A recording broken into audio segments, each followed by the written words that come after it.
চশমা museum, a house of world class, জলট্যাক মোড়, বহরমপুর মডার্ন হোটেলের সামনে। সিআইএসএফ জওয়ানের স্ত্রীর কাছ থেকে দিনে দুপুরে সোনার চেন ছিনতাই করে পালালো দুষ্কৃতী। ঘটনাটি ঘটেছে মুর্শিদাবাদের হরিহরপাড়া হাই স্কুল সংলগ্ন এলাকায়।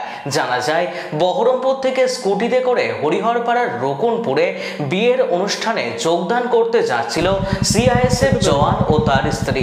স্কুটি চালিয়ে যাওয়ার সময় হরিহরপাড়া হাই স্কুলের সামনে বাম্পার থাকার কারণে স্কুটি স্লো করায় একটি বাইকে করে এক যুবক স্কুটির পেছনে গিয়ে ওই মহিলার গলার সোনার চেন ছিনতাই করে নিয়ে পালিয়ে যায়। স্কুটি থেকে পড়ে গিয়ে আহত হয় ওই মহিলা। এইভাবে দিনে দুপুরে প্রকাশ্যে ছিনতাইয়ের ঘটনায় ব্যাপক চাঞ্চল্য ছড়িয়ে পড়েছে এলাকায় এবং সাধারণ মানুষের মধ্যে নিরাপত্তা নিয়েও প্রশ্ন উঠেছে। আমরা বহরমপুর থেকে শ্বশুরবাড়ি রোকনপুরে যাচ্ছিলাম। হরিহরপাড়া থেকে কেউ একজন পিছু নিচ্ছিল। ওইখানে স্কুল একটা ছিল, স্কুলটার ওখানে কিছু বাম্পারের আমরা বাম সাইডে টার্নিং নিচ্ছিলাম, আর যে ছেলেটা নিয়েছে সে বাম্পার ক্রস করে যাচ্ছিল। যেহেতু আমরা টার্নিং নিচ্ছি, এদিক দিকে উপরে উঠেছে আর বাম্পার নিয়ে সোজা গিয়ে উঠেছে। এক বাইক আর স্কুটি কাছাকাছি হয়ে গেছে, তখন এই মালাটা ছিল ব্ল্যাক কালার পালসার ছিল আর হোয়াইট টি শার্ট পরেছিল, white T shirt black pant. সোজাই বেরিয়ে গেছে।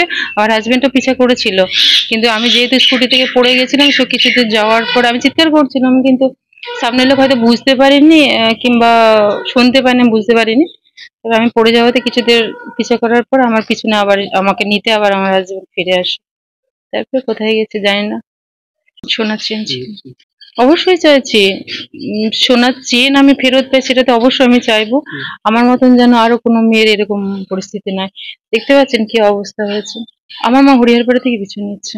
তো তাড়াতাড়ি মেন্টালি প্রিপেয়ার হওয়া মুশকিল আছে। আগে থেকে মেন্টালি প্রিপেয়ার হওয়ার পরেই তারা এই অ্যাটাকগুলো আমার মনে হয় করে। সেটা তো আমি তো মতলব সব 25 বছর হয়েছে আমি রোকনপুরে যাওয়া আসা করছি, কিন্তু এরকম পরিস্থিতি হয়নি। অল ইন্ডিয়া আমরা ঘুরছি, কিন্তু বাড়ির কাছে সেরকম হবে আমি জানি, বুঝতে পারিনি। আমরা থাকি উড়িষ্যাতে এখন, CISF central industrial security force. আমার শ্বশুরবাড়ি রোকনপুর আর বাবার বাড়ি বহরমপুরে।